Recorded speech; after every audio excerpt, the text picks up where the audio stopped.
राम राम. मी Prakash Mahajan, Mahajan and Mahajan YouTube चॅनलसाठी.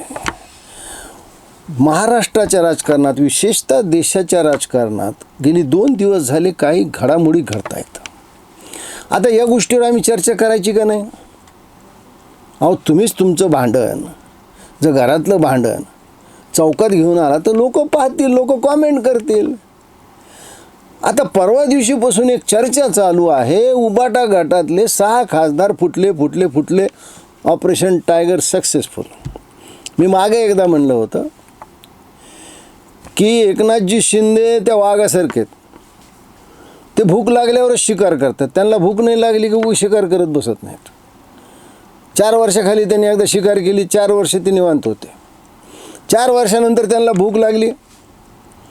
उबाटाचे 6 खासदार त्यांच्यासोबत यायला तयार झाले. आणि एकनाथजी शिंदेंचा मुलगा डॉक्टर आहे, पण यशस्वी शस्त्रक्रिया एकनाथजी शिंदेनेच केली. आणि मग जो उबाटा गटाचा थयाट झाला, काय झालं? संजय राऊत, अनिल देसाई आणि अरविंद सावंत, आता हे 3घच राहिलेत. एक राज्यसभेत, 2 लोकसभेत. यांनी काय सांगितलं की आम्ही आज सकाळी संसदीय इमारतीमध्ये परिसरात जे काही यांना कार्यालय मिळाले त्या कार्यालयात पक्षांच्या खासदारांची बैठक बोलावली, असा व्हिप काढलाय. आमच्या ग्रामीण भाषेत एक म्हण आहे, येड्याच्या हाती वाडं दिलं की ते गावभर ऊस करतं. म्हणजे त्याला वाड्यात आणि ऊसामध्ये फरक कळत नाही. वाडं म्हणजे ऊसाचा वरचं, ज्याला तिथून पुढे पानं असतात. मग त्या वाड्यामध्ये रस नसतो, काही नसतो. तुम्ही दिवसभर चगाळा तर त्यातून तुम्हाला काही आनंद नाही. पण ते वेड्याला काय माहीत असतं? त्याला कोणीतरी वाड्यात दिलं, ते गावभर सांगत सटतं ऊस मिळाला. आता या संजय राऊतला एक तर काय, ह्याची आता मानसिक स्थिती खूप खराब झालेली. आणि त्याने काय सांगितलं की आम्ही व्हिप काढलाय. अरे संजय राऊत, तू किती वर्षापासून राज्यसभेत आहेस? अरविंद सावंत, आपण किती वर्षापासून लोकसभेत आहात? अनिल देसाई तर समजा आत्ताच निवडून आलेले आहेत. व्हिप कुठं असतो? व्हिपचं काय असतं प्रयोजन तुम्हाला माहीत नाही आहे? अहो, व्हिप हा संसदीय किंवा विधानसभेच्या सभागृहातच सदस्याचं वर्तन कसं असावं हे ठरवू शकतो, सभागृहाच्या बाहेर नाही. अरे तुम्ही तर एवढे मूर्ख आहात की तुम्ही व्हिप बजावताल उद्या खासदार आमदाराला. काय तर घरात हा स्वयंपाक करा, बायकोला घेऊन हा सिनेमा बघायला जा, बायकोच्या गळ्यात वेणीमध्ये आज ही गजरा घाला, उद्या घालू नका. इतके लेवल तर तुमचं पडलेलं आहे. जर तुम्हाला माहीतच नाही व्हिप कसा काढावा तर कशाला तुमच्यासोबत लोक राहतील? हो, कशाला राहतील?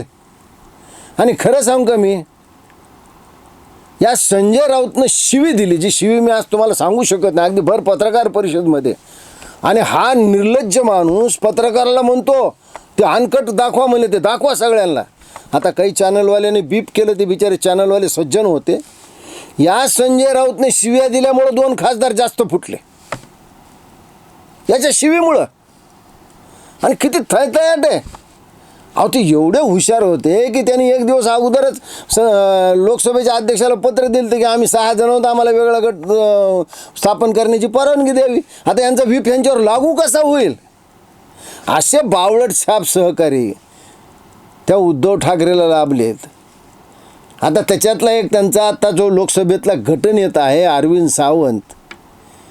आता बोलू नये कोणाविषयी अरविंद सावंतजी, तुम्ही फारच जर का एकनाथजी शिंदेवर बोलायला सुरुवात केली तर आम्हालाही काही बोलावं लागेल. याची मती भ्रष्ट झालेली आहे.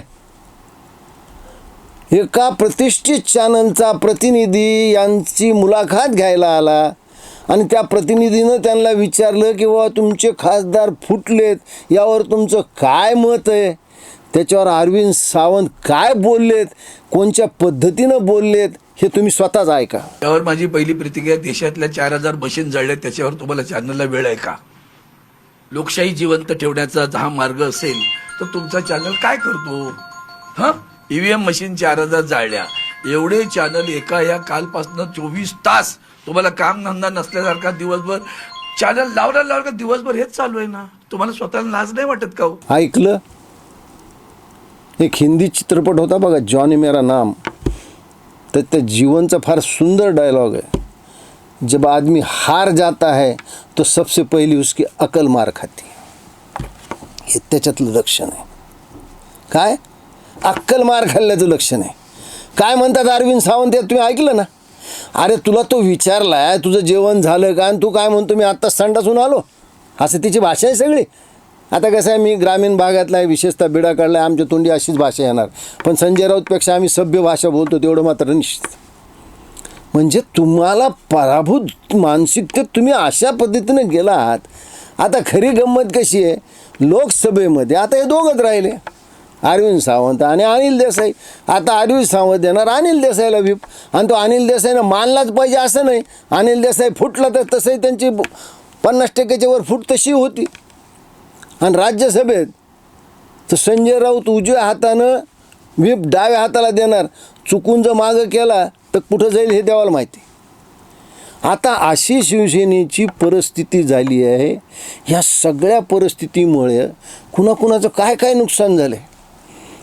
हा संजय राऊत स्वतःच्या स्वार्थाच्या फायली घेऊन जे मंत्र्याचे दरवाजे झिजवत होता, आता यांच्यापाशीच खासदार राहिले नसल्यामुळं मंत्री ह्याला थोडंच एंटरटेन करतील, तर बाहेरच्या बाहेरच चहा बिस्किट देऊन लावून टाकतील. आता इंडिया आघाडीमध्ये तोंड वर करून हा संजय आपलं राहुल गांधीशी बोलत होता, सोनिया गांधीशी बोलत होता, ममताशी बोलत होता, दुनियाला सल्ले देत होता. आता त्या संजय राऊतची काय किंमत राहील. पण संजय राऊतचं जाणाऱ्या खासदारांनी ऐकलं बघा. जे 6 खासदार निघून गेले ना, त्यांचं खरंच संजय राऊतवर प्रेम होतं. संजय राऊतनं काय सल्ले दिले गेल्या 4-8 दिवसात त्यांची भाषणं काढून बघा, वक्तव्य काढून बघा. शरद पवार, तुम्ही काँग्रेसमधून फुटून आलात, काँग्रेसमध्ये परत जा. ममता बॅनर्जी, तुम्ही काँग्रेसमधून फुटून आलात, तुम्ही काँग्रेसमध्ये परत जा. आता हा सल्ला त्या 6 खासदारांनी मानला ना, ते मूळ शिवसेनेत वापस आले. संजय राऊत तुम्हाला एवढं काय वाकण तांडव करण्याची काही गरज नाही ना, तुमचा सल्ला त्यांनी ऐकला. परिस्थिती अशी झालेली आहे की यांचा मानसिक संतुलन एवढं ढळलेलं आहे की यांनी सुषमा अंधारेंनी जाहीर आव्हान केलं शिवसैनिकाला, काय ते खासदार रस्त्याने फिरतील तर त्यांना तिथं ठोकून काढा. का तर मागं स्वर्गीय बाळासाहेब म्हणले होते. अहो स्वर्गीय बाळासाहेब आमच्यासाठी देव होते हो. ती हिंमत नाही सुषमा अंधारे, ती हिंमत नाही अरविंद सावंत, ती हिंमत नाही संजय राऊत. ते पोरं वेगळे होते 18-19 वर्षाचे ज्यांनी कृष्ण देसाईला मारलं. ती हिंमत तुमच्यात नाही आहे. त्याला स्वर्गीय आनंद दिघेच्याच रूपात जन्म घ्यावा लागतो. खोपकर्त्यांनी मारला, तुमच्यात हिंमत नाही.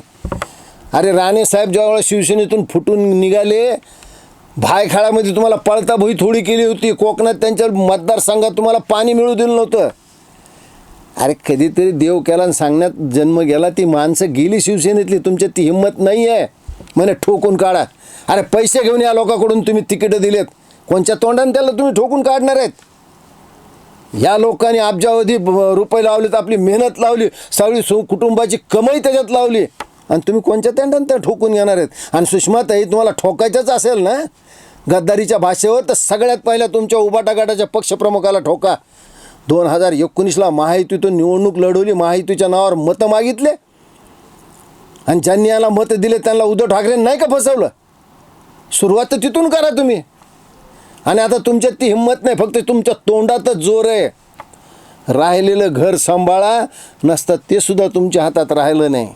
म्हणून व्हीपचा जो तुम्हाला एक वाटत होतं की व्हीपच्या आम्ही ह्यांना झोकवू शकतो, ते व्हीप किती तकलादू असतो संसदीय सभागृहाच्या बाहेर हे तुम्हाला माहीत होतं, तरीही तुम्ही व्हीपचा वापर करायचं ठरवलं.